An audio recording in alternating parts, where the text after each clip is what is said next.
I think it's time for an honest conversation about sales of music. There's something that's really prompted this for me.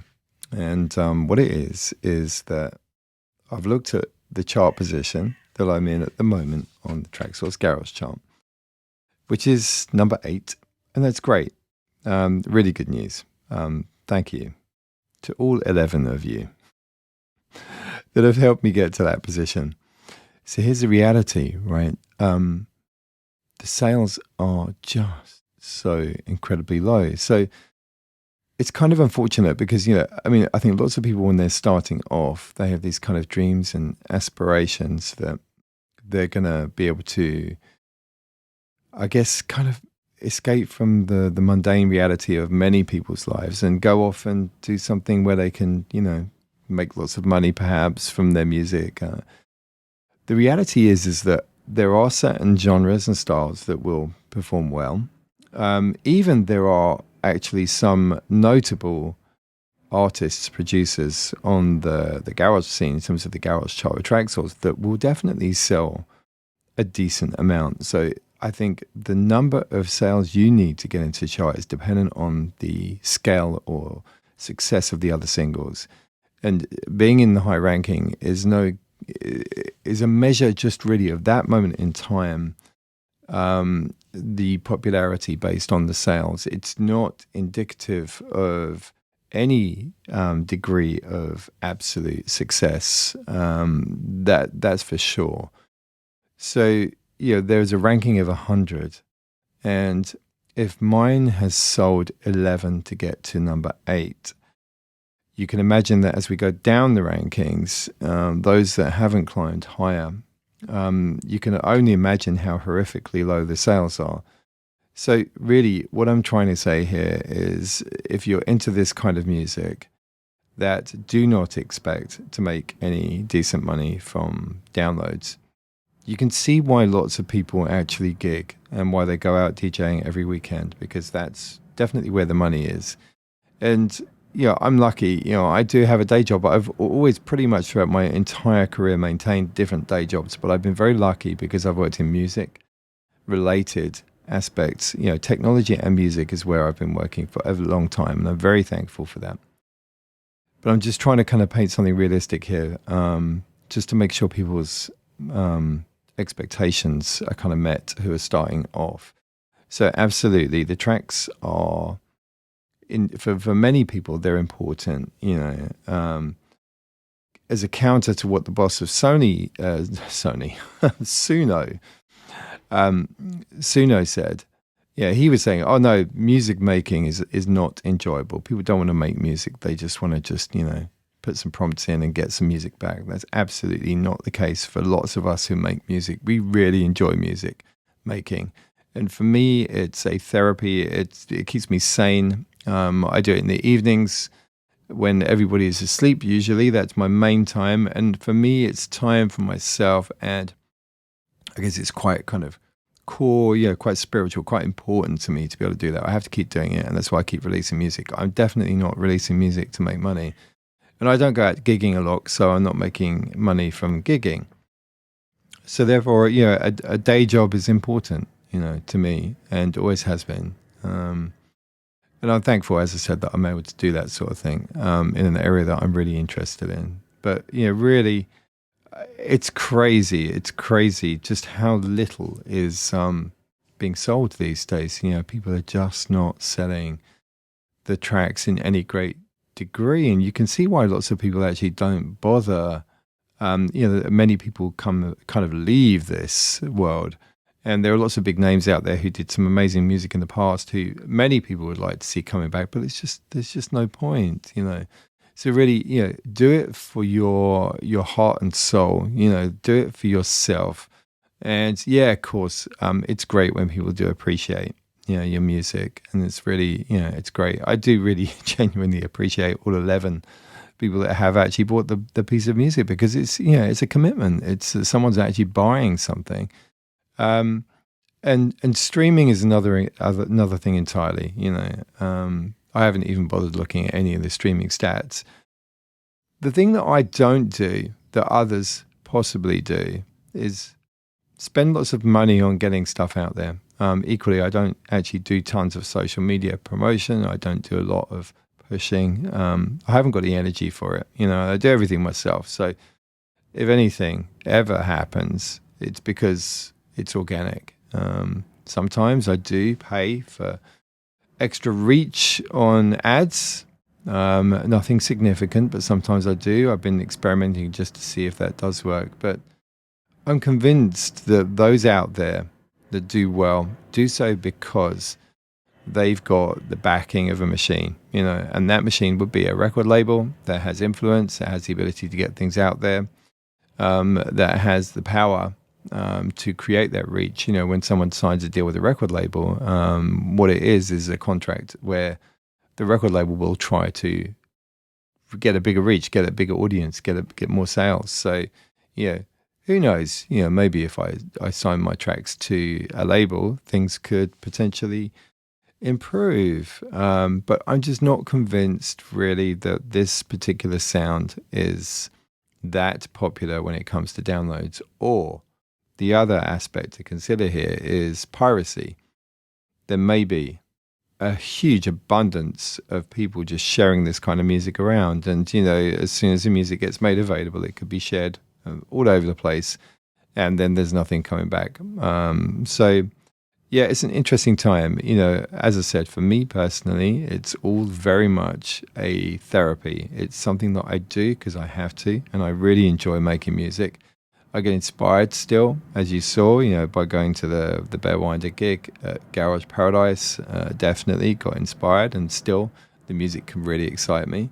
But more so, I think it would be in the club environment, and I don't go out clubbing much. I really don't, and it's not something that I really want to make a thing of at my age. I'm 55, so it's I've got other things going on, but I still feel very, very passionate about the music and the scene, absolutely. So I want the younger up and comings to do well, I really do. And I hope that there is a scene that can really grow, where people can succeed and do well. I remember in the 90s, there were so many people who were able to go pretty much from being in a council estate, making tracks, getting them out there, getting in the charts, the UK charts.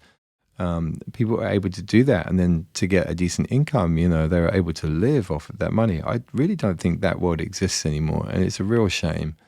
Of course, there are success stories out there, but I think what you'll find is the majority of them are because people are signing deals with labels and getting them the benefit of the mechanism of the machine, the label machine, which is there to work and get stuff out there. It's very difficult being on your own, trying to do that kind of thing. And of course, there are people that say, yes, independence is the way forward, so you have full control. But the trade-off is the fact that you don't have the ability to get stuff out there and to maximize on the income, So really, this is just me just talking off the top of my head, just after looking at some stats and thinking, maybe some people need to know some of this information.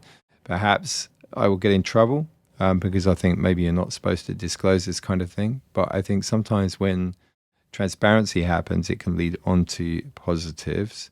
And if, for example, my music is something that I'm not allowed to place on different platforms ongoing, I'm not so fussed. It's just, as I said, I'm doing this because I enjoy it. And, it's great, with my social platforms, I get so many people contacting me, and there's a great vibe, but there's a great community, and one of my roles in the past has been as an educator and trying to assist people. This feels like it's a new aspect of that, to be able to let people know some of the reality. I'm not trying to paint a dark picture here or a disappointing picture. It's just a realistic, accurate, true to life picture. And actually, true to life. Rich has got a remix, #1. Great track. Really good. I did actually notice that he posted up something saying, it'd be great to see a few more sales. The reality is having a #1 on a genre chart like the Traxsource Garage chart doesn't mean you're getting a lot of sales. It just means you're managing to sustain sales more so than the others that are there. And in a way, there is an algorithm that balances the rankings.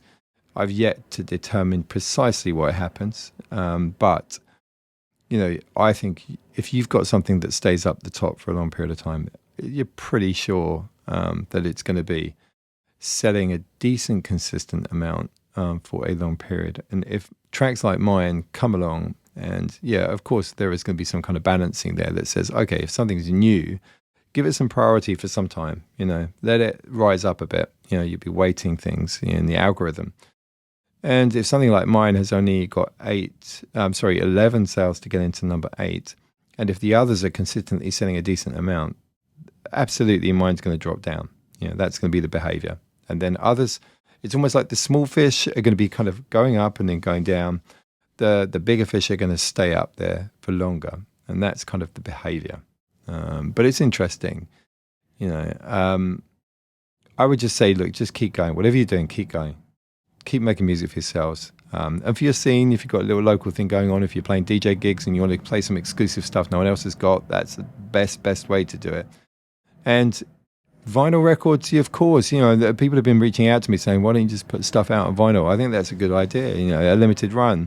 If you can get someone that will be willing to do a deal on that, unless you've got enough money to take the gamble and pay for it in advance, and then try and sell it yourself. Ultimately, it all requires work. And a lot of the time there are scenes and there are groups of people on these scenes that in a way collaborate to make all this stuff happen. So if you're part of a scene and you've got lots of people around you, absolutely that could really work. But for me, I'm right at the end of this world, and I don't have the time and the energy to do all of that.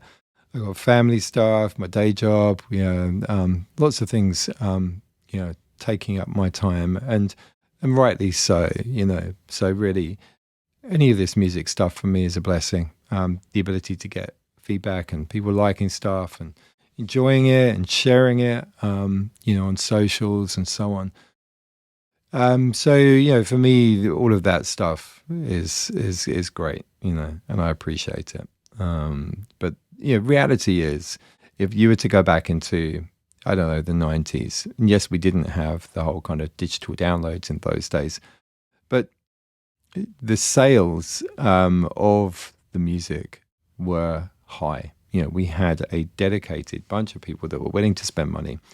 And you could even get some of the what you would class as the garage music, even the kind of 90s US style garage stuff would sell. There'd be singles that would sell tens of thousands of copies, even in CD singles in Woolworths, high street stores, Our Price, HMV, all of these places.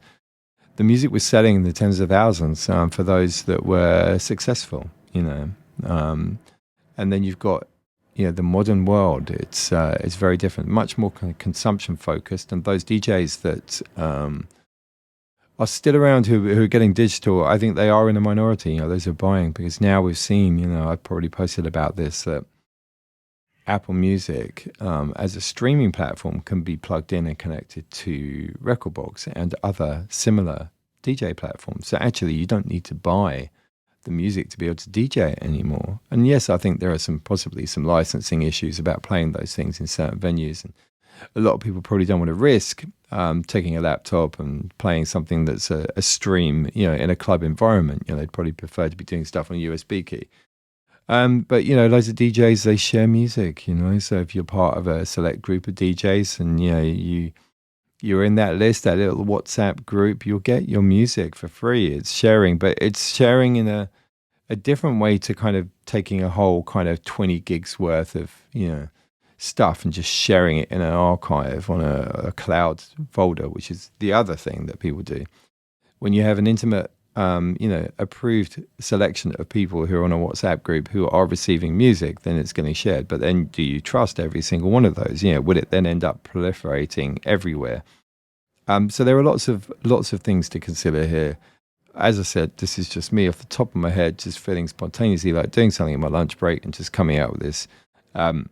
See what you think. It's a pretty deep subject, and Yeah, I can never proclaim to be an expert when it comes to internet marketing, social media marketing, all that kind of stuff. So there may be things that I'm doing wrong. There may be some people out there that go, okay, Danny, I tell you what, if you did this, someone like Graham Farmer, what a guy. I mean, amazing.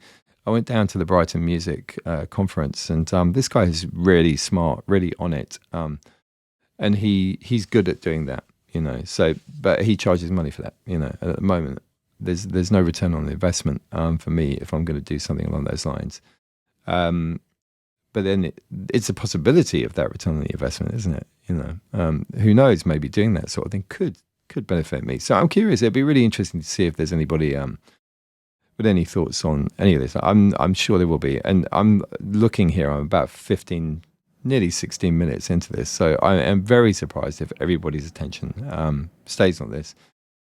Who knows? Maybe I should turn this into a podcast or something. That could be a good idea, just to kind of sound out every now and again and put thoughts down. But anyway, thanks for listening.